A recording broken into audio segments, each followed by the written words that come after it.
Manusia itu kata Ibnu Khaldun, al-insan ijtima'iyun bit-tab'i. Bahwa manusia itu kata Ibnu Khaldun adalah makhluk yang tabiatnya diciptakan oleh Allah dalam keadaan dia bersosialisasi.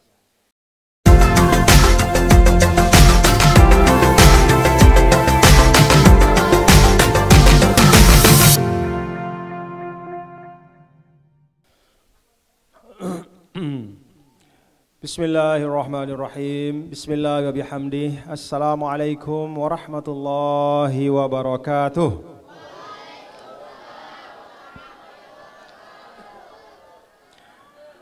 Alhamdulillah.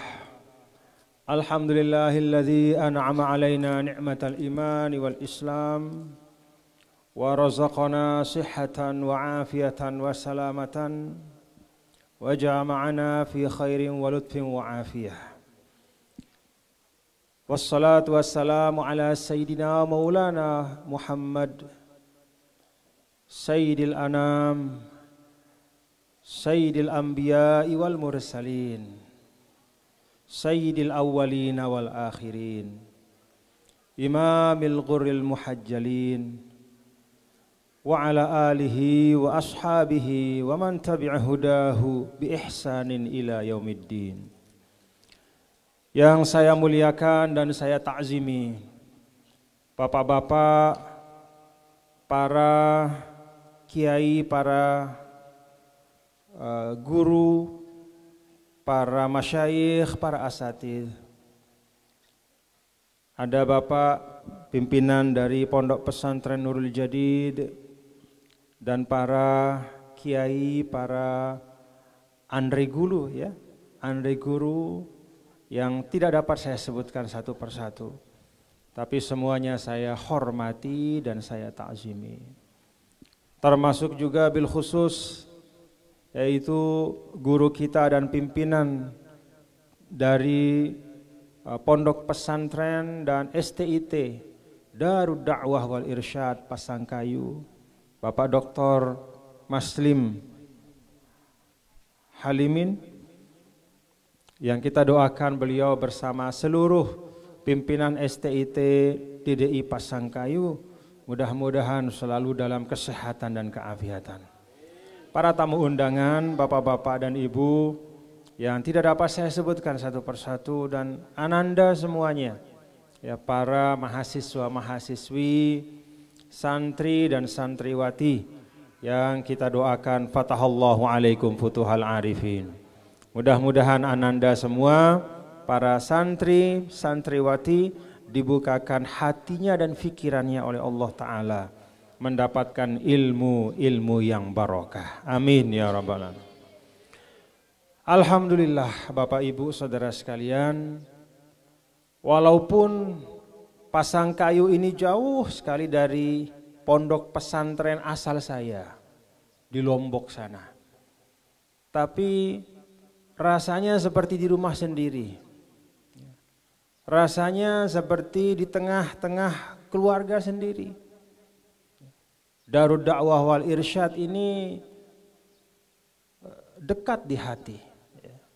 Walaupun jauh dari sisi jarak ribuan kilo dari Lombok, tapi dekat di hati. Kenapa dekat di hati bapak-bapak dan ibu? Ini ananda semua juga menjadi pelajaran. Karena sebagaimana yang disampaikan Nabi yang mulia Rasulullah sallallahu alaihi wasallam, innal arwaha junudum mujannadatun fama ta'arafa minha i'talafa wa ma tanakara minha ikhtalafa. Atau kama qala alaihi salatu wassalam. Nabi sampaikan kepada kita, ya, sebagai pengingat juga untuk kita semua, ya, termasuk ananda-anandaku semua ini, para santri-santriwati, mahasiswa-mahasiswi. Kata Rasul, sesungguhnya hati-hati dan jiwa-jiwa manusia itu ada barisan-barisannya, ada kelompok-kelompoknya. Fama ta'arafa minha i'talaf. Orang yang hatinya orang-orang yang hati mereka itu sama. Orang-orang yang pikirannya, visinya, perjuangannya itu sama. Kata Rasul, iktalafa. Maka mereka akan dekat satu sama lain. Walaupun jauh, yang satu di Sulawesi, yang satu di Lombok, yang satu di Jawa, satu di Kalimantan, yang satu di Indonesia, satu lagi entah di mana di luar negeri, mungkin di Saudi sana, mungkin di Mesir atau dimanapun. Sepanjang hati-hati mereka itu memiliki isi yang sama. Sepanjang pikiran mereka itu memiliki visi perjuangan yang sama, maka mereka akan berada dalam satu barisan. Wa ma tanakara minha ikhtalaf. Sebaliknya Nabi ingatkan bahwa orang-orang yang hati dan pikirannya itu bertolak belakang, walaupun dia duduk satu majelis, walaupun dia bertetangga dari kecil, walaupun bahkan mungkin dia berkeluarga, tapi yang satu pikirannya dunia saja, yang satunya mikirkan dunia dan akhirat. Yang satu mikirnya bagaimana dapatkan keuntungan secepat-cepatnya, tidak peduli jalannya. Sedangkan yang satu memikirkan bagaimana mendapatkan rezeki yang berkah. Wa ma tanakara minha ikhtalaf. Walaupun dekat tapi hakikatnya itu jauh dan terpisah. Karena itu tidak heran pada hari ini ketika berada di Darud Da'wah wal Irsyad, rasanya seperti di rumah sendiri. Karena apa? Karena guru-guru kita, ya. Guru dari keluarga besar DDI, ya. Andre Guru Ta'ambodale, rahimahullah rahmatal abro, beliau itu bersahabat, bahkan seperti saudara dengan pendiri NWDI, NBDI dan NW, yaitu Maulana Syekh Nini Tuan Guru Kiai Haji Muhammad Zainuddin Abdul Majid. Sehingga yang satu dakwahnya di Lombok, yang satu dakwahnya di Sulawesi, tetapi hati mereka bertaut, nyambung terus. Dan itu mengalir ke generasi-generasi setelahnya. Alhamdulillah. Ini yang patut kita syukuri. Termasuk juga bukan hanya antara Maulana Syekh dengan Andre Guru Ta'ambodale, tapi antara guru-guru kita semua. Dulu saya ingat betul, Maulana Syekh itu sering sekali menyebut tentang sahabat beliau, Al-Maghfurullah Kiai Haji As'ad Syamsul Arifin, Situbondo, ya, Asem Bagus, Sukorejo, ya, sering disebut, ya, dengan nada rindu dan sayang. Beliau sering menyebut Al-Maghfurullah Kiai Haji Ali Maksum Kerapiak juga dengan kerinduan dan kasih sayang. Beliau sering menyebut misalnya Habib Salim bin Jindan, ya, yang merupakan kakek dari Habib Jindan sekarang. Habib Jindan bin Noval bin Salim bin Jindan. Dulu Habib Salim bin Jindan sampai datang ke Lombok, datang ke Pancor, juga dengan penuh kerinduan dan kasih sayang. Itulah bapak-bapak ibu, ya, satu hal yang perlu kita resapi. Bagaimana generasi sebelum kita ini, ya, orang-orang tua kita, guru-guru kita, walaupun sarana komunikasinya tidak gampang, belum ada handphone waktu itu, ya, tidak bisa main WhatsAppan antara masyayikh, itu nggak ada, pegang handphone pun tidak pernah, tapi mereka menggunakan hubungan batin, mereka menggunakan hubungan ruhaniyah, yaitu dengan jalan saling mendoakan, dengan saling memperkokoh satu sama lain walaupun terpisah jauh. Itulah bapak-bapak dan ibu serta anandaku semua yang ingin saya sampaikan yang pertama dalam kesempatan ini. Mari kita teladani beliau-beliau guru-guru kita. Mereka bersinergi walaupun berjauhan. Mereka saling mendoakan walaupun terpisah tempat. Mereka itu satu walaupun beragam organisasinya, tapi hatinya sama, satu arahnya, yaitu membangun umat. Ini perlu saya sampaikan ananda semua, ya, karena seringkali kita generasi setelah ini, setelah beliau-beliau itu, memang kita mewarisi. Tapi sering kali yang kita warisi adalah al-ism walaisal musamma. Kita mewarisi al-ism, ya, kita mewarisi al-ghilaf walaisatil mahiyah. Yang kita warisi itu nama, bukan isi. Yang kita warisi itu hanya apa namanya? Hanya lapis depan saja, tapi substansi kita lupakan. Kita senang ikut, misalnya katakanlah kita sebagai murid DDI, kita berorganisasi ikut di DDI. Ya. Tapi kita tidak boleh lupa bahwa ber-DDI itu tidak hanya sekedar menisbahkan diri kita kepada satu lembaga pendidikan DDI saja. Aku alumni Pasangkayu DDI, aku alumni DDI Maros, aku alumni DDI mana lagi? Banyak sekali. Bukan hanya sekedar itu. Sama seperti ber-NWDI, saya tamat di sini, saya selesai di sini, saya tamatan Pancor. Atau misalnya saya tamatan Tebu Ireng, tidak hanya itu. Yang perlu Bapak-bapak dan Ibu, kita perlu ambil hari ini bukanlah intisab isman, tetapi intisab manhajan. Yang perlu kita ambil hari ini tidak hanya sekedar kita mengaku sebagai murid-murid beliau-beliau, tapi juga mengambil intisari dari perjalanan dakwah beliau. Maka pada hari ini Bapak-bapak Ibu, mudah-mudahan ya kuliah umum ini atau silaturahim ini, ya istilahnya saja kuliah umum, tapi sebenarnya kan kita silaturahim. Ya, silaturahim atau kuliah umum ini bagian dari kita meneruskan wafaan lil ahdi, yaitu menunaikan komitmen kita kepada guru-guru kita itu.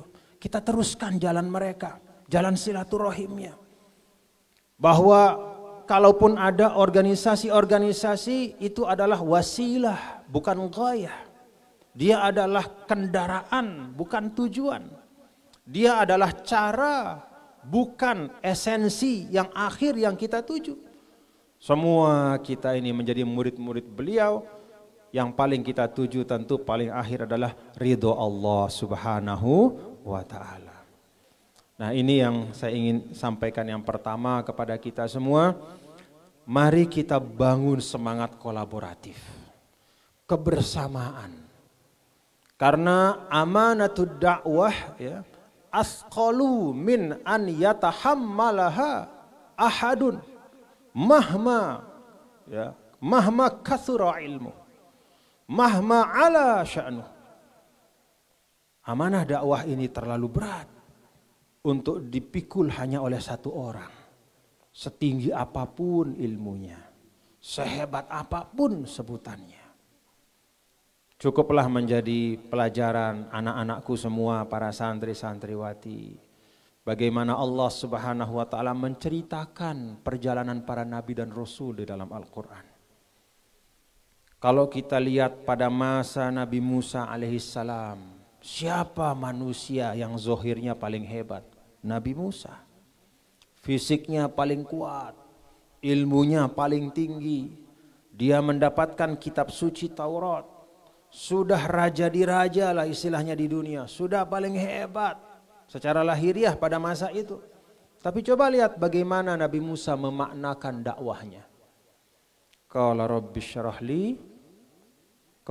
syrah li sadri wa yassirli amri wahlul 'uqdatam min lisani yafqahu qawli waj'al li waziram min ahli Harun akhi ushdud bihi azri wa ashrikhu fi amri kainu sabbihaka katsira wa nadhkuraka katsira innaka kunta bina basir. Itulah dakwah. Di dalam surah Toha itu jelas. Nabi Musa dengan kehebatannya sadar bahwa banyak keterbatasannya. Maka beliau mengatakan Rabbi syrah li sadri, ya Allah lapangkan hati saya, karena perjalanan ini pasti banyak hal yang tidak saya sukai yang akan saya temukan. Kalau hati saya tidak lapang, saya akan cepat putus asa. Saya minta kelapangan hatimu, kelapangan hatiku ya Allah, lapangkan hati saya. bikin saya mampu menerima walaupun ada orang menghina saya, tidak merubah hati saya. Walaupun ada orang mencerca saya, tidak membuat saya mundur dari perjuangan. Walaupun ada orang yang ingin mencelakakan saya, tidak membuat saya putus asa dari dakwah. Rabbi syrah li sadri wa yassir li amri. Nabi Musa juga tahu betul bahwa perjalanan kebaikan itu adalah perjalanan di atas jalan yang mafrusyah bil aswaq.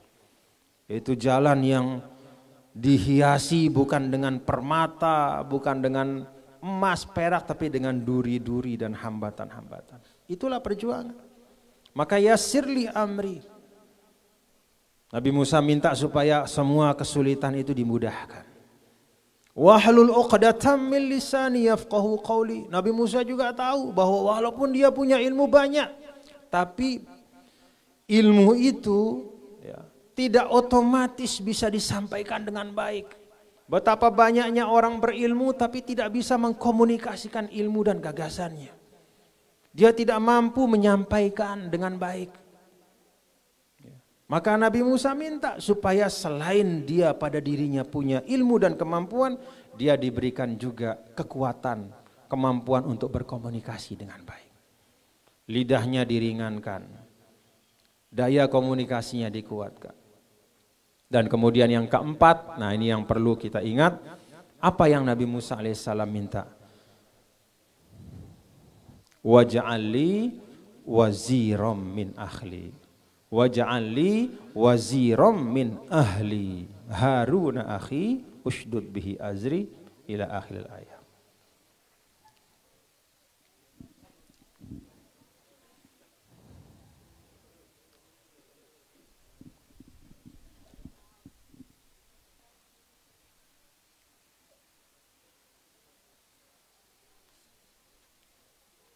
Silakan Pak Kiai.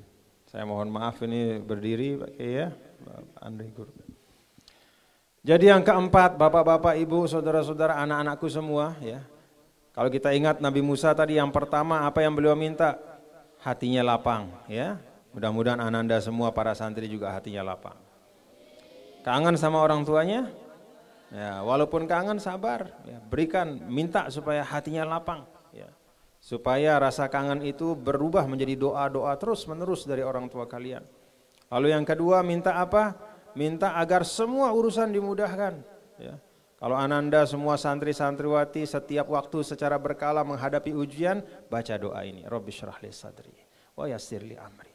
Lalu yang ketiga, wahlul 'uqdatam min lisani yafqahu qawli. Kita minta supaya Allah melancarkan ucapan-ucapan kita.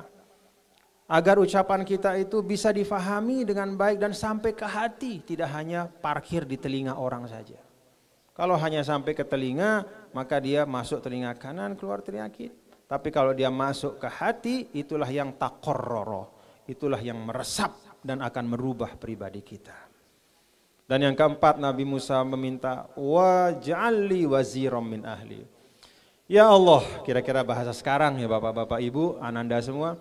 Ya Allah, saya ini punya ilmu, saya ini punya keterampilan, saya ini punya ijazah, saya ini sudah selesai kuliah, kira-kira begitulah kalau bahasa kita. Tapi ya Allah, saya tahu bahwa tugas dalam kehidupan ini untuk membangun kehidupan saya, untuk membangun kiprah saya, perkhidmatan saya di tengah masyarakat, saya tidak bisa sendirian. Maka Nabi Musa pada waktu itu minta kepada Allah supaya saudaranya yaitu Harun itu juga diangkat oleh Allah menjadi wazirnya. Apa arti wazir? Wazir itu alladzi yu'aziruka, yang menopangmu. Orang yang yusa'iduka, menolongmu. Orang yang mendukungmu. Itu Nabi Musa alaihissalam. Maka aneh kalau ada orang di dunia ini dalam konteks apapun ya, karena dia merasa sudah mampu, dia merasa yang paling baik, maka dia tidak memerlukan dan bahkan dia tidak mau dibantu oleh orang lain ya. Nauzubillah min zalik. Itu artinya dia tidak sadar kapasitas dirinya sebagai manusia. Nah Bapak Ibu Saudara sekalian, Doa Nabi Musa alaihissalam inilah doa yang lahir dari kesadaran bahwa kita ini hidup tidak bisa sendirian. Apalagi kalau ada nilai perjuangan. Sekedar hidup biasa saja pun tidak bisa sendirian. Ya. Manusia itu kata Ibnu Khaldun, al-insan ijtima'iyun bit-tab'i. Bahwa manusia itu kata Ibnu Khaldun adalah makhluk yang tabiatnya diciptakan oleh Allah dalam keadaan dia bersosialisasi. Ya. Kalau kita dilempar ke tengah hutan 5 bulan saja udah berubah kita. Ya. Sudah berubah kita. Jadi beleng-beleng. Beleng-beleng namanya? Katanya beleng-beleng kalau bahasa Lombok itu agak-agak jogang gitu. Hah? Tapi katanya konteksnya bagus ya. Ya kalau bahasa Lombok itu bisa jadi setengah jogang. Jogang itu artinya udah agak error. Ya. Kalau kita nggak ketemu orang. Ya. Ini 2 tahun saja pandemi kemarin disuruh pakai masker, diam di rumah, padahal di rumah masih ada anak istri, masih bisa nonton TV, keluar-keluar sudah agak beda kita ngelihat orang. Ya, sudah agak nggak keruan-keruan, banyak orang. Ya, kita baca di negara-negara lain, sampai bahkan di negara maju pun seperti di Prancis, itu puluhan ribu orang demo keluar ke tengah jalan, mereka demo terhadap lockdown. Mereka tidak mau disuruh diam di rumah. Kenapa? Tidak sesuai dengan fitrahnya sebagai manusia. Itulah manusia. Dia memerlukan orang lain. Yubassiruka uyubak. Kalau kita ketemu orang, dia bisa menunjukkan kita apa kekurangan kita. Kalau kita punya banyak teman, dengan teman itu kita tahu apa yang kurang dari diri kita. Karena manusia itu kalau hanya sendirian, dia cenderung menganggap bahwa innal insana la yatgha ar-ra'ahu istaghna. Itu dalam surah pertama yang turun kan Al-Alaq itu, ya. Iqra bismi rabbikal ladzi khalaq khalaqal insana min 'alaq iqra wa rabbukal akram alladzi 'allama bil qalam 'allamal insana ma lam ya'lam kalla innal insana la yatgha ar-ra'ahu istaghna. Jadi manusia itu kalau sendirian dia istaghna, seringkali merasa bahwa saya sudah baik. Seringkali dia merasa saya sudah tahu. Seringkali dia merasa saya sudah bisa. Begitu ada orang lain datang, barulah orang lain itu yang memberitahu dia, Pak, celananya mohon maaf belakangnya bolong Pak. Dia dari rumah yakin bahwa celananya bagus. Ya, tidak ada yang memperlihatkan celananya bolong kecuali orang lain. Bisa dia ngelihat celananya bolong? Tidak bisa. Itu manusia. Hal yang paling sederhana saja. Pak, mohon maaf, sudah cuci muka belum? Kenapa? Tuh masih ada sisa tidurnya, masih ada gantung di sini. Berkah dari dia tidur, ya. Kotoran tidur itu. Dia nggak tahu, kenapa? Ya dia tidak tahu, banyak kekurangan. Ya itulah kita manusia. Maka bapak-bapak, ibu, saudara sekalian, yang pertama saya ajak kita semua pada hari ini adalah mari kita terus-menerus membangun kolaborasi dalam kebaikan, saling mengisi, saling melengkapi, saling belajar. Dan itulah hakikat dari ungkapan Allah dalam Al-Hujurat, wa ja'alnakum syu'uban wa qabaila lita'arafu. Kata para ulama, at-ta'aruf maknahu pertama saling belajar, yang kedua saling mengisi, dan yang ketiga adalah saling melengkapi. Kenal satu sama lain. Kalau saya tidak diundang ke sini, saya tidak ketemu sama Bapak Ibu semua. Inilah ta'aruf kita, Bapak Ibu, ya. Kita berta'aruf, yang dari ta'aruf ini mudah-mudahan melahirkan kesepahaman, mudah-mudahan melahirkan kebersamaan untuk kita terus-menerus membangun daerah kita, Pasangkayu, Sulawesi Barat, dan negara yang kita cintai, Negara Kesatuan Republik Indonesia. Yang kedua, Bapak-bapak, Ibu, hadirin dan hadirat sekalian, kita sebagai umat Islam, dari awal ketika Allah memberikan petunjuk berupa Al-Quran, Allah menggunakan satu kata perintah di awal, imperatif fi'il amr. Wal amru yufidul wujuba, Ya, illa idza dalad dalil ala khilafih. Itu dalam usul fiqh begitu. Dan bahwa fi'il amr itu menunjukkan wajib. Apa fi'il amr? Kata perintah, imperatif, tugas yang harus kita laksanakan. Allah sampaikan iqra. Bacalah. Kata iqra ini bapak-bapak ibu, menurut para ulama dilepaskan maf'ulnya. Baca apa? Nggak disebut di situ. Artinya apa? Semua sumber ilmu pengetahuan. Tidak ada jar majrur berupa zorof zamani, nggak ada. Artinya kapannya nggak disebut di situ. Misalnya iqra al-an, nggak ada disebut. Apa artinya? Setiap masa kita harus melakukannya. Demikian pula dalam perintah itu tidak disebut zorof makani, tempatnya. Iqra huna misalnya, baca di sini, enggak. Dilepaskan dari konteks ruang dan waktu. Artinya apa?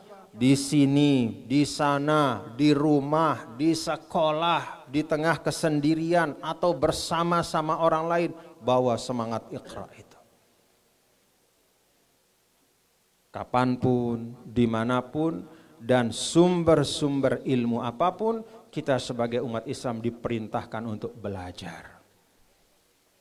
Nah karena itu bapak-bapak ibu dan ananda semua, ketika berada di DDI hampir saya bilang Mangkuso, ya, karena dulu saya pernah ke Mangkuso. DDI Pasangkayu ini, ananda semua dan para mahasiswa-mahasiswi jangan menganggap ini adalah terminal terakhir dari belajar. Ini hanya satu tahapan dari tahapan pembelajaran kehidupan. Yang kalau dalam Islam itu disebut sebagai utlubul ilma minal mahdi ilal lahdi. Atau yang disebut dengan lifelong education. Belajar sepanjang hayat. Tidak ada batasan kapan kita selesai belajar. Nah termasuk dalam pertemuan ini juga kita saling belajar satu sama lain. Ya, belajar untuk saling mengisi, ya, untuk melengkapi diri kita, untuk kemudian bertukar pengalaman-pengalaman. Karena pengalaman juga adalah pembelajaran yang terbaik untuk kehidupan. Kalau kita lihat misalnya Bapak Ibu, ya, bagaimana para ulama mendefinisikan sunnah. Sunnah Nabi itu tidak hanya omongan Nabi atau qaul. Tidak hanya sekadar fi'il atau perbuatan Nabi, tetapi juga keseluruhan, ya, sirah Rasulullah SAW itu juga bagian dari sunnah. Apa itu sirah? Pengalaman. Jadi ketika para sahabat menyampaikan, dulu saya ketika bersama Rasulullah SAW, ada seorang misalnya sahabat Abu Juhaifah mengatakan, dulu kami ketika bersama Rasul, kemudian saat itu di tengah perjalanan, lalu kemudian kami diajak untuk sholat zuhur dan asar berjamaah dalam keadaan jamak dan qasar. Lalu setelah itu fa'akhadhan nas ya'khuzuna yadahu, kemudian orang setelah selesai sholat, rame-rame kemudian memegang tangan Nabi, lalu kemudian meletakkan tangan Nabi di kepala mereka, lalu mencium tangan itu. Kita tahu, kayak begitu ternyata sahabat sama Nabi. Lalu dari situ para ulama mengambil istimbat hukum, bahwa salaman setelah sholat itu sunnah juga. Karena para sahabat ternyata mengambil tangan Nabi, taruh di kepala, salaman taruh di kepala, dicium. Masya Allah. Jadi dari pengalaman para sahabat bersama Rasulullah SAW itu juga menjadi sumber pembelajaran kepada kita semua. Bagaimana para sahabat ketika Nabi misalnya wudhu. Nabi wudhu itu para sahabat nggak ada yang mau ketinggalan. Mereka berkumpul di samping Nabi, kemudian menadahkan tangan, ya, untuk menerima tetesan air wudhunya Rasul itu. Bahkan disebut kadu yaqtatiluna ala wadu'ihi. Hampir istilahnya saling apa namanya itu ya? Bahasa Lomboknya sekut, tapi ya bahasa sini apa bahasa? Senggol. Saling senggol. saking mereka ingin mendapatkan apa wadu itu adalah air wudunya Rasul. Nggak ada yang lepas, nggak ada yang jatuh ke tanah. Lalu kemudian para ulama mengambil istimbat dari kejadian ini. Silakan Pak Kiai. Lalu kemudian para ulama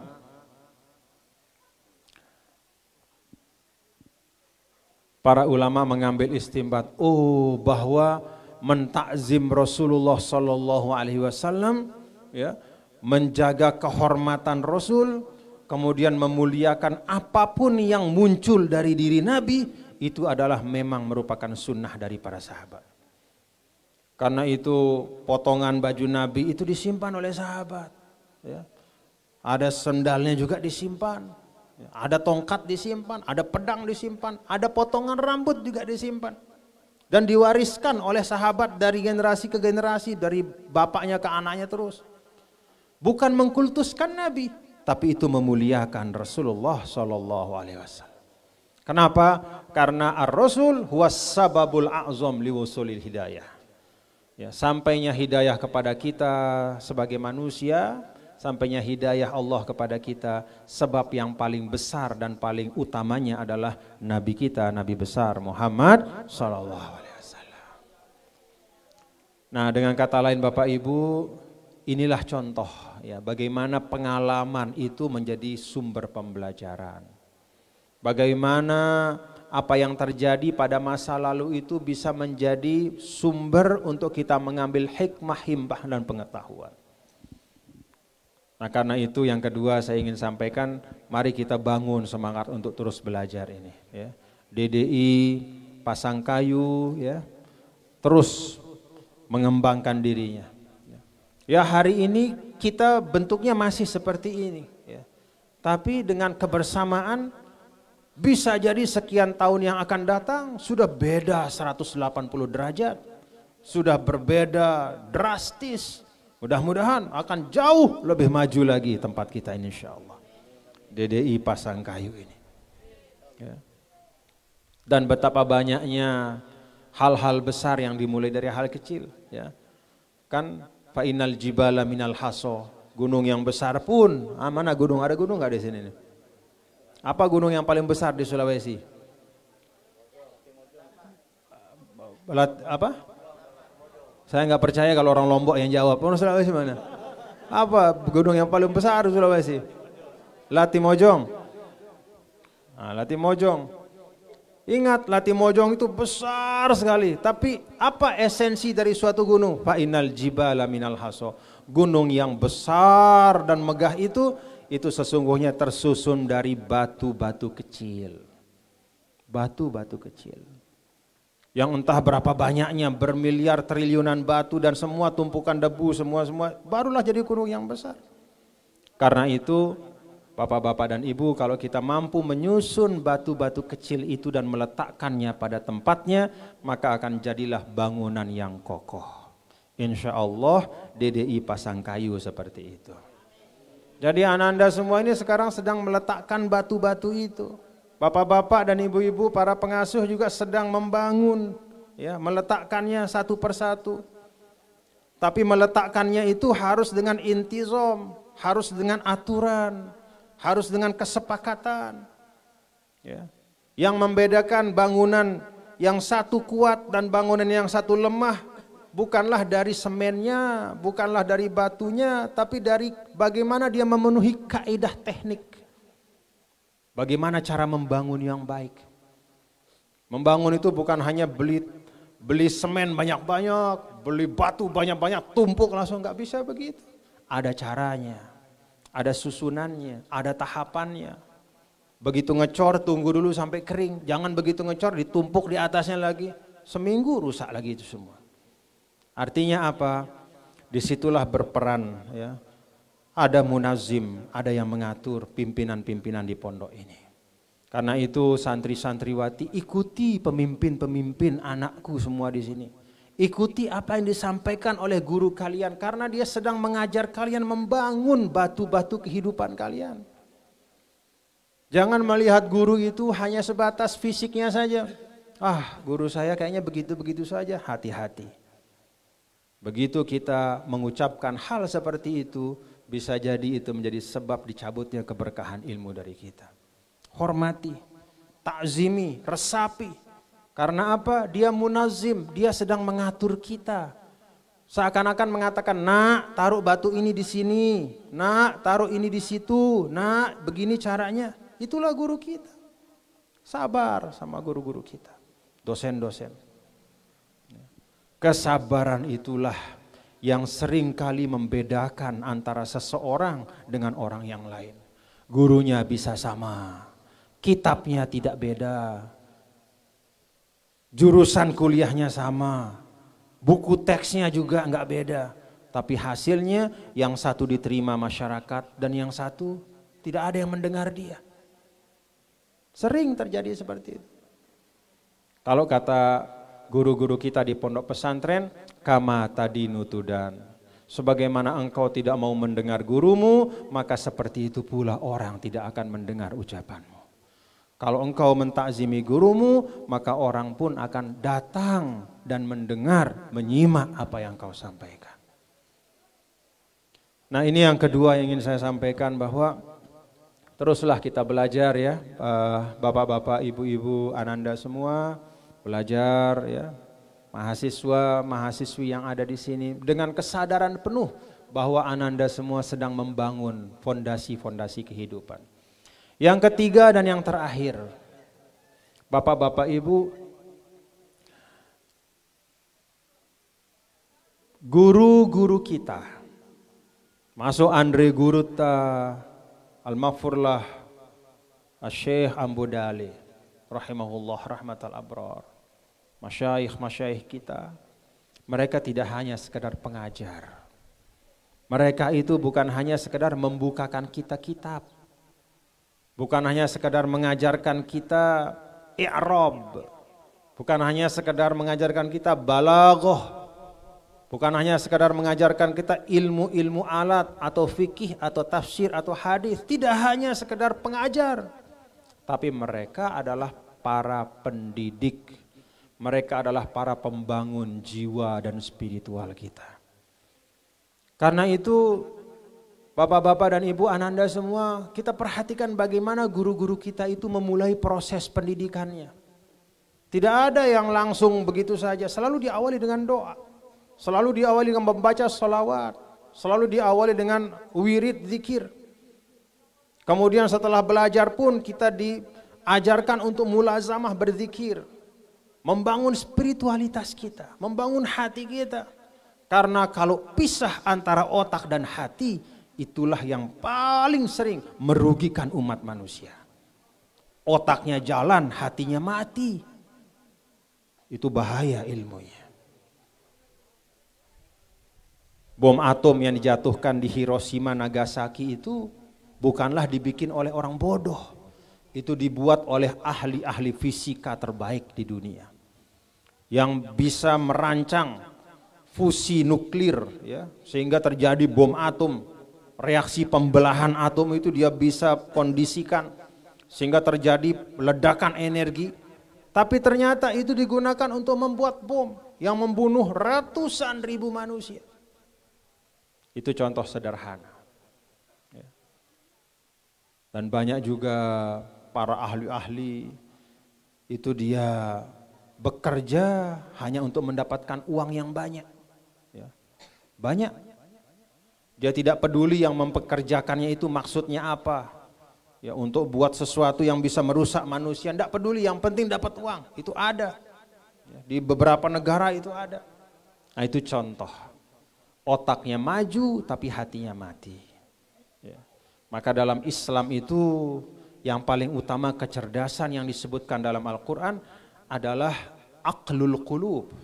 Lahum qulubul la ya'qiluna biha. Mereka itu punya hati yang tidak digunakan untuk berpikir. Jadi fungsi berpikir yang paling utama itu sebenarnya di hati. Hati inilah menjadi sasaran. Untuk diperbaiki, untuk ditata, dihidupkan. Dan itulah yang guru-guru kita ajarkan kepada kita. Jadi ketika guru-guru kita mengajarkan kita untuk setelah mengaji kitab, kemudian kita berzikir, kita membaca Asmaul Husna, kita membaca tahlil, kita membaca istighfar, subhanallah bihamdihi, subhanallahil azim, wa bihamdihi astaghfirullahal azim, subhanallah, walhamdulillah, wa la ilaha illallah, wallahu akbar. Itu untuk mencerdaskan hati kita. Mencerdaskan hati kita. Supaya kita tidak menjadi pintar otak tapi mati hati. Itu orang yang sangat tega. Orang-orang kejam, macam Hitler segala macam, itu orang pintar betul. Ahli strategi, tapi hatinya mati. Nauzubillah min dzalik. Nah, kita berharap mahasiswa-mahasiswi di DDI ini adalah orang-orang yang hatinya hidup. Ya. Spiritualitasnya kuat, hatinya hidup. Ya. Karena di dalam hati itulah tempatnya hidayah. Dalam hati itulah tempatnya rahmah, dalam hati itulah tempatnya tawadhu, kerendahan hati, kasih sayang, petunjuk, hidayah itu semuanya di hati, bukan di otak. Mahabbah, cinta itu juga di hati. Nah, karena itu saya berharap yang ketiga adalah mari jaga spiritualitas yang sudah dibangun oleh guru-guru kita. Artinya apa? Ngaji kitab kita penting, belajar formal kita penting, tetapi bacaan-bacaan baik yang kita warisi dari guru-guru kita. Ya tentu saja yang paling utama adalah kitabullah, membaca ayat-ayat Al-Quran itu yang paling mudah menghidupkan hati kita. Kemudian membaca zikir-zikir doa al-ma'thurat yang diajarkan oleh Nabi kita, Nabi besar Muhammad SAW. Ada di kitab Al-Azkar Imam Nawawi itu hampir semua itu ada. Mulai dari bangun tidur sampai tidur lagi itu ada semua di situ. Zikir-zikir Nabi besar Muhammad SAW. Kalau kita mau lengkapi lagi, kita lengkapi dengan zikrul aulia, al-ahzab wal aurat. Ya. Termasuk juga amal-amalan dari guru-guru kita. Ya. Guru-guru kita itu mereka adalah para pendidik. Tidak hanya sekedar mengajar ilmu, tapi juga mendidik jiwa. Nah, Bapak Ibu hadirin-hadirat sekalian, ini 3 hal yang dapat saya sampaikan ya. Pada kesempatan ini yang pertama, mari kita kolaborasi dalam kebaikan, saling mengisi karena tidak ada siapapun di antara kita yang sempurna. Al-kamalu lillahi wahdah, kesempurnaan hanya milik Allah Subhanahu wa taala. Maka kita saling bertukar pengalaman, saling mendekatkan diri, saling duduk bersama, berjumpa, jangan hanya lewat media sosial, jangan hanya melalui alat komunikasi, tapi duduk bersama. Ya, karena melihat secara langsung itu beda dengan mendengar berita. Dulu Nabi Musa alaihissalam begitu diberitahu oleh Allah, Musa, cepat kamu pulang. Tuh, kaummu baru sebentar kamu tinggalkan, mereka sudah menyembah anak sapi. Tidak lagi menyembahku, kata Allah. Tuh, cepat pulang. Nabi Musa langsung pulang, tapi biasa-biasa saja, tidak emosi, ya, karena dia hanya mendengar berita. Tapi begitu dia melihat langsung, bagaimana ternyata Bani Israel itu mereka rame-rame menyembah anak sapi yang dibikin oleh Musa Samiri, lalu meninggalkan ibadah kepada Allah, lalu tenggelam dalam kemaksiatan, langsung dia banting Tauratnya. Emosi dia tarik, akhadha si akhi yajurruhu ilaih. Jadi ditarik sampai baju bajunya Nabi Harun ditarik sama Nabi Musa. Ya. Harun, saya sudah wasiatkan kamu jaga, kenapa kamu biarkan mereka ini? Nah, kata Harun, kalau saya terlalu keras nanti mereka akan pecah belah. Akan terjadi perpecahan yang tidak bisa dirapikan lagi. Karena itu saya memilih untuk lebih halus berdakwah, mengingatkan dengan baik. Apa kata Rasulullah SAW? Laisal khobar kal mu'ayanah. Nah, kisah ini kata Nabi, ini menjadi pelajaran bagi kita bahwa berita tidak sama dengan kenyataan. Ya. Kadang berita itu lebih berat dari kenyataan. Oh, ceritanya banyak, ternyata yang terjadi hanya sedikit saja. Ada sebaliknya, beritanya ringan, seakan-akan tidak ada apa-apa, tapi ternyata begitu kenyataannya dilihat, wah ternyata dahsyat luar biasa. Ya. Jadi kadang kita kalau hanya mendengar berita, kita akan susah mengetahui kenyataan seperti apa. Karena itu di antara kita, mari kita perbanyak perjumpaan. Kalau kita bisa berjumpa, mari kita bangun perjumpaan, perbanyak silaturahim ya antara satu sama lain supaya berita-berita itu dapat terklarifikasi dengan sendirinya. Begitu kita jumpa, hilang persangkaan itu. Kalau kita belum jumpa, apalagi baca medsos hari ini, ya Allah ya Karim. Kayak enggak ada orang baik di Republik ini. Udah enggak ada orang baik. Semuanya pendukung ini menjelekkan yang satu, pendukung ini sebaliknya menjelekkan. Akhirnya apa? Dua-duanya itu di depan kita seakan-akan tidak baik. Akhirnya kita ikut posting, komen. Padahal kita nggak pernah jumpa sama dia. Padahal kita tidak pernah tabayun. Ikut kita dosa. Ya. Karena itu ya khobar itu kita kembalikanlah kepada porsinya. Sebagaimana kata ulama balaghah, al khobar ma yahtamilus sidqa wal kazib. Yang namanya berita bisa benar bisa bohong. Jadi jangan menyandarkan sesuatu hanya pada berita saja. Cari tahu, klarifikasi, ya. Kemudian tabayun, ya. Lihat bagaimana sebenarnya, barulah kita berhukum terhadap sesuatu. Supaya kita tidak menzolimi siapapun. Nah itu bapak-bapak ibu ya sebagai bagian dari bagaimana kita bermasyarakat, bagaimana kita membangun kebersamaan kita. Ya. Mari kita kolaborasi. Yang kedua, kita terus belajar. Ananda semua, saya pun datang kemari saya belajar. Saya belajar, saya melihat bagaimana bumi Allah ini kita kelola. Ya. Bagaimana Kabupaten Pasangkayu yang umurnya 19 tahun, perkembangannya seperti ini. Saya belajar juga. Saya melewati dari Mamuju ke Mamuju Tengah, saya belajar lihat kiri kanan ada sawit, Masya Allah luar biasa. Bagaimana kita menangani, mengelola bumi Allah. Ya.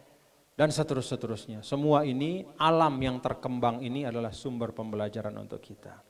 Dan yang terakhir, yang ketiga yang saya sampaikan tadi adalah, mari kita terus jaga spiritualitas kita.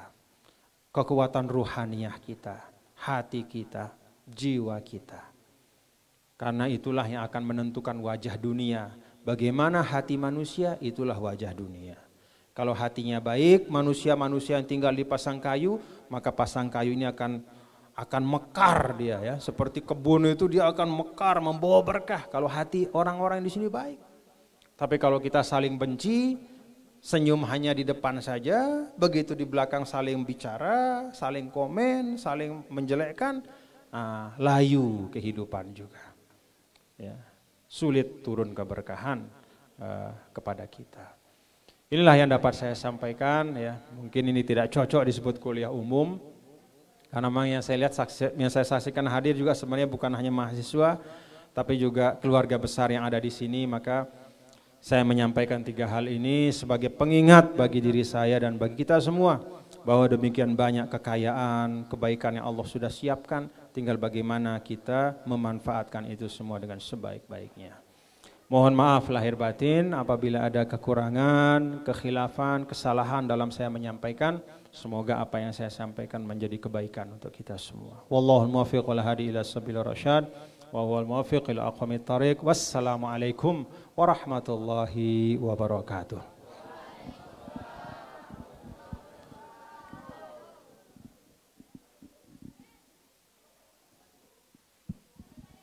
Ya, baik. Terima kasih banyak Tuan Guru atas pencerahannya. Wallahi tasyarrafna. Tatanazzal alaina al-barakat insyaallah. Alhamdulillah, para hadirin yang dimuliakan Allah Subhanahu wa taala. Kami tahu bahwa pasti banyak yang terpendam di hati kita semua, banyak yang mau ngobrol dengan Tuan Guru, mungkin ada pertanyaan dan lain sebagainya. Mungkin kita bisa buka sesi tanya jawab Tuan Guru. Iya, pertanyaan tidak dijawab ya. Dan cukup dibatasi mungkin 1 atau 2. Cukup 2 pertanyaan saja karena jadwal beliau sangat padat. Baik, mungkin kita bisa buka pertanyaan pertama. Ada dari mahasiswa mungkin atau dari dosen atau dari siapapun yang ingin bertanya, silakan. Waktu dan tempat kami persilahkan. Iya.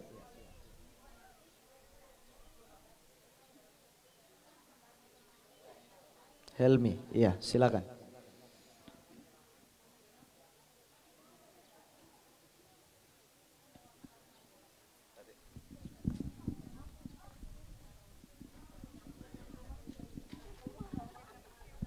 Assalamualaikum warahmatullahi wabarakatuh.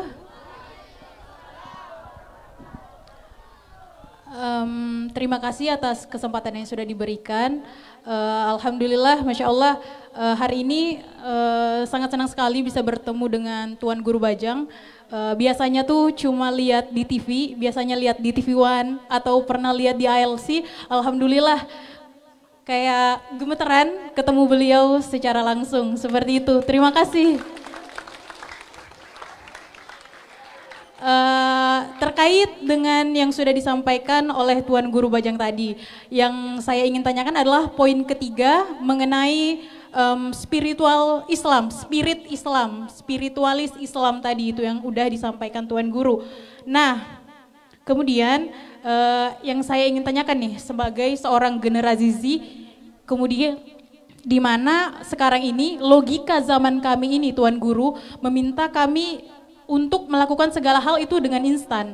Kemudian logika zaman kami ini menginginkan bahwa terkadang ini mungkin kesalahan bagi kami sebagai seorang generasi Z, menginginkan jawaban-jawaban agama itu sesuai dengan kehendak kami dalam keseharian kami menjalankan nilai-nilai spiritual itu.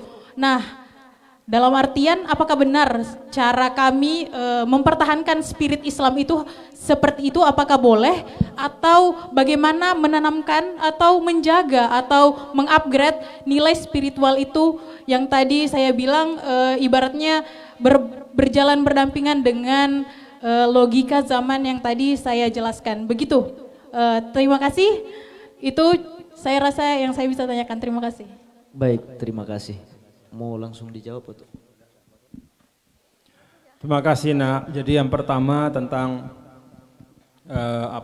tentang membangun spiritualitas generasi sekarang. Apa sih spiritualitas itu? Ya. Kalau kita lihat penjelasan para ulama, itu esensi yang banyak disampaikan oleh para ulama adalah tentang al-mahabbah. Kita memelihara rasa cinta kita, ya. Kita memelihara mahabbah dan mengembangkannya. Mahabbah kepada Allah tentu paling utama, mahabbah kepada kedua orang tua dan mahabbah kepada semua makhluk Allah. Dengan mahabbah itu kita tidak akan tertarik untuk membuat kerusakan. Ya. Kita tidak tertarik menanamkan kebencian, nggak tertarik kita karena kita punya mahabbah. Nah, anak-anak muda sekarang sesungguhnya itu memiliki kesempatan untuk membangun mahabbah itu, yaitu dengan kegiatan bersama untuk membangun kepedulian. Nah sekarang kan banyak anak-anak muda kita yang sudah bisa ya membuat katakanlah networking ya, atau silaturahim atau jejaring kebaikan. Kita ajak sama-sama teman, gak usah susah-susah, gak usah berat-berat. Misalnya 5-10 orang, yuk kita kumpul, lalu kemudian kita lihat sekitar kampus kita. Mungkin ada saudara-saudara kita yang masih membutuhkan, katakanlah pendampingan ya. Ada mungkin yang kena musibah, kita hibur. Ya, itu hal yang sangat sederhana, tapi itulah Islam. Ya, karena Islam itu kan ad-dinul mu'ash, agama yang living religion, agama yang harus terlihat dalam keseharian. Jadi bukan agama yang ada di ruang tertutup Islam itu. Ya. Maka semua pesan Al-Quran itu kan, coba kalau kita bicara, siapa penista agama menurut Al-Quran? Siapa penista agama menurut Al-Quran? Baca saja surah Al-Ma'un. Fazalikal ladzi yad'ul yatim, orang yang menelantarkan anak yatim. Pertanyaan untuk kita, apa yang sudah kita lakukan sama anak yatim? Hati-hati. Wala yahuddu ala ta'amil miskin, tidak mengajak bersolidaritas untuk membantu kasih makan orang miskin. Sudah kita kasih makan enggak orang miskin hari ini? Ada enggak orang miskin sekitar kita? Punya enggak uang kita di kantong hari ini? Itu sederhana sekali Islam itu. Ini bagian dari membangun spiritualitas. Maka kata Nabi apa? Kan kata Nabi tidak mengatakan bahwa yang paling rajin sholatnya nanti akan selalu bersama saya. Kan Nabi tidak mengatakan itu. Ana wa kafilul yatim. Saya bersama orang yang mengasuh anak yatim itu seperti ini kata Nabi kan. Seperti ini. Wa asyara bi isba'ihi as-sababah wal wusta. Lalu Nabi menggunakan dua jarinya menunjukkan kedekatan.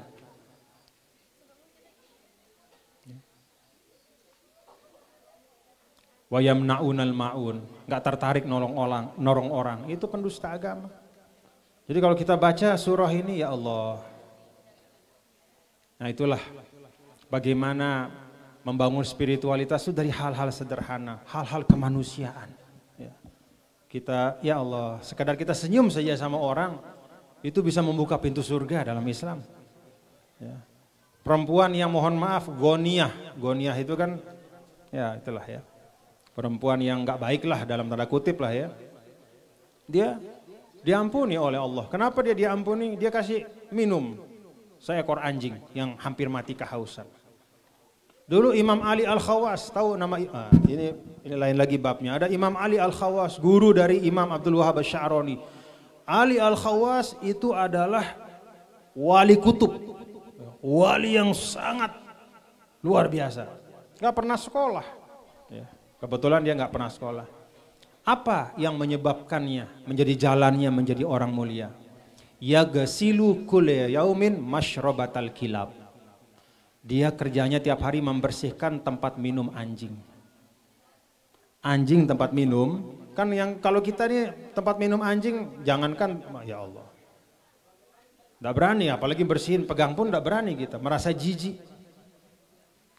Tapi itu yang dia lakukan setiap hari. Dia bersihkan tempat minum anjing dengan kesadaran anjing ini makhluk Allah. Dia perlu makan minum seperti saya. Yang ciptakan dia juga sama dengan yang ciptakan saya. Maka saya bersihkan tempat minum supaya dia tenang minum. Supaya dia bisa hidup dengan baik. Dengan itu dia dapat darajatul wilayah. Dia jadi wali hebat.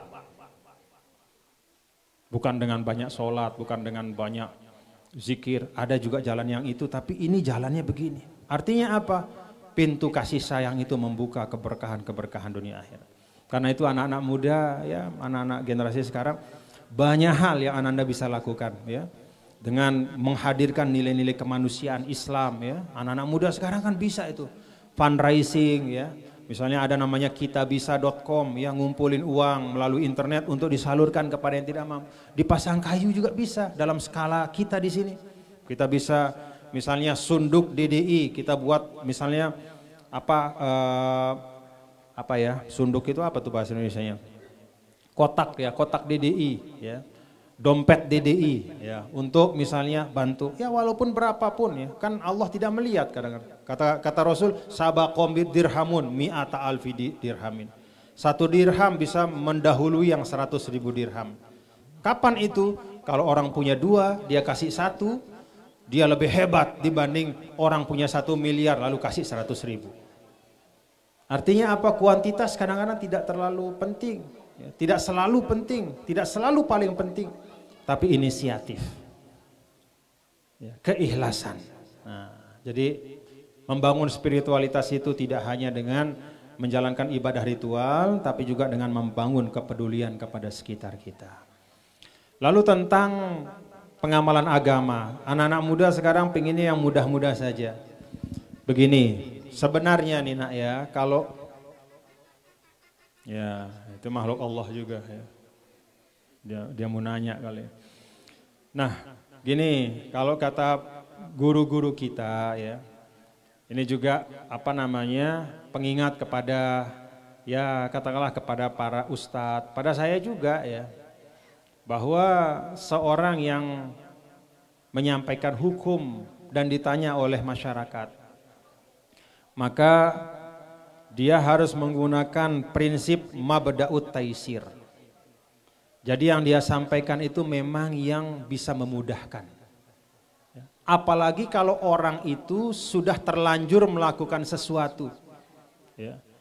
Yang kalau menurut satu pandangan tidak boleh, tapi satu pandangan yang lain boleh, maka kasih dia yang membolehkan. Kalau dia sudah kedung melakukan sesuatu. Gak apa-apa, biarin aja. Nah, kadang ya, kadang kita ketika ngomong ya sebagai ustadz apa kita memberikan fatwa kepada atau mengajarkan agama, kita pilih pendapat yang paling sulit. Nggak boleh. Prinsipnya dalam fikih at-taisir linnas wa tasydid linafsika. Jadi kalau ada orang ngerti agama, kalau orang biasa nanya, masyarakat nanya, dia wajib kasih yang memudahkan, nggak usah bikin orang sulit. Tapi untuk dirinya, nah dia cari yang paling buat dirinya nih, buat dirinya ya. Dia cari yang paling bukan sulit sih sebenarnya, tapi yang paling apa ya? Yang paling maksimal. Nah, yang paling maksimal. Jadi kalau bisa kasih orang kemudahan, ya siru, kan Nabi begitu. Ketika mengirim apa namanya Sayyidina Mu'az bin Jabal, kemudian Abu Musa al-Asy'ari, kata Nabi, Mu'az, Abu Musa sini, sebelum kamu saya kirim ke Yaman, saya pesan 3 hal. Yassira wala tu'assira, mudahkan jangan persulit. Basyira wala tunafira, kasih kabar gembira, jangan nyusahin orang. Jangan dari awal sampai akhir ceritanya neraka saja. Begitu keluar dari pengajian orang sudah kayak tidak ada harapan hidup, semuanya salah, semuanya dosa, semuanya jangan begitu. Nabi sendiri tidak seperti itu.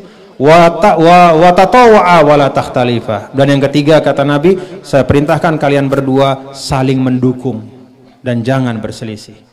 Itulah seharusnya menjadi semangat dari siapapun yang menjadi juru bicara agama. Ustadz, Andrigu, Guruta, apa semua kiai, semua kita ini yang kebetulan ada imam, itu kita pegang. Yassira wala tu'assira, basyira wala tunafira, tatawwa'a wala takhtalifa. Mudahkan, jangan persulit, kasih orang senyum, jangan ketakutan. Dan yang ketiga adalah kompak, jangan kemudian saling merusak satu sama lain. Nah, jadi Ananda nggak masalah ya kalau misalnya ingin supaya dapat pandangan yang bisa memudahkan, nggak masalah, selama itu ada dalilnya nggak masalah, selama itu memang ada asasnya nggak masalah. Karena dalam fikih itu kan